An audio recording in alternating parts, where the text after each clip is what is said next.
Derrière l'intitulé de ce projet de loi, assez technocratique, je dois le dire, se cache une nouvelle attaque contre les salariés. L'objectif unique ici est de réduire leurs droits, tout simplement et une fois de plus.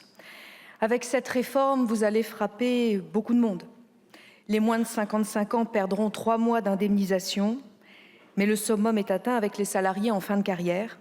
Les plus de 57 ans vont perdre 6 mois et demi de droits, soit un quart de leurs allocations, alors qu'on sait à quel point il leur est difficile de retrouver du travail. Pour justifier cette régression, vous agitez le chiffon rouge du coût des ruptures conventionnelles et d'un prétendu effet d'aubaine. Mais dans la vraie vie du travail, que vous ne semblez toujours pas connaître après 9 mois de pouvoir, tenez-vous bien, la relation entre un patron et son salarié est asymétrique. Et ce qu'on observe, c'est que un quart environ de ces ruptures sont en réalité des licenciements déguisés, utilisés par les employeurs pour se débarrasser d'un salarié sans motif et sans risque d'être mis devant les prud'hommes. En modulant l'indemnisation selon le motif de rupture, vous rompez l'égal accès à l'assurance chômage et vous pénalisez, comme d'habitude, j'ai envie de dire, uniquement les salariés, jamais les employeurs. Alors, vous allez nous parler de dialogue social, comme quoi il faudrait respecter ce dialogue social. Mais ce dialogue social, dans son esprit, est totalement vicié, car cet accord de février 2026 est le produit d'un chantage de l'exécutif, comme à son habitude, négocié sous la menace de 4 milliards d'euros de coupes budgétaires, avec un agenda extrêmement contraint. Moi, j'appelle ça du mépris pour le dialogue social. Plusieurs syndicats l'ont rejeté, et ce n'est pas la première fois que vous faites des ponctions de milliards d'euros sur le dos des chômeurs. Face à cela, le Rassemblement national a décidé de s'aligner, de voter le texte, de valider la précarisation des chômeurs. L'extrême droite, qui se fait le chantre de la défense du peuple, est évidemment l'ennemi des travailleurs, on le voit une fois de plus et le restera.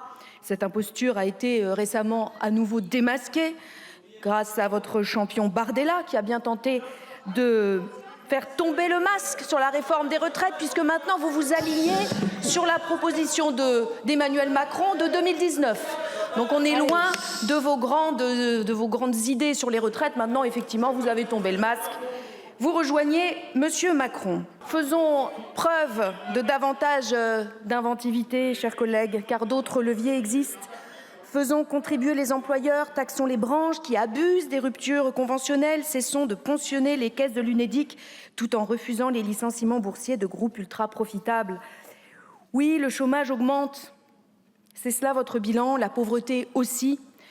Et vous faites encore une fois le choix de la baisse des droits et encore une fois le choix des cadeaux au patronat. Sans compter les nouvelles coupes budgétaires, Monsieur le ministre du Travail, que vous allez être obligé de prendre en compte ces gels, de nouvelles baisses, alors que la mobilisation devrait être totale sur le front du travail et de l'emploi. Nous faisons le pari de la justice sociale et de la protection des travailleurs. Nous sommes très attachés à la société qui promeut le travail et la valeur travail, mais un travail respecté par des salaires décents, des conditions préservées, une santé protégée. Le travail doit cesser d'être une variable d'ajustement dans la comptabilité des actionnaires. Les travailleurs, ce sont eux, ce sont elles qui créent les richesses dans notre pays. Respectons-les, et augmentons les droits au lieu sans arrêt de les attaquer. Merci à vous.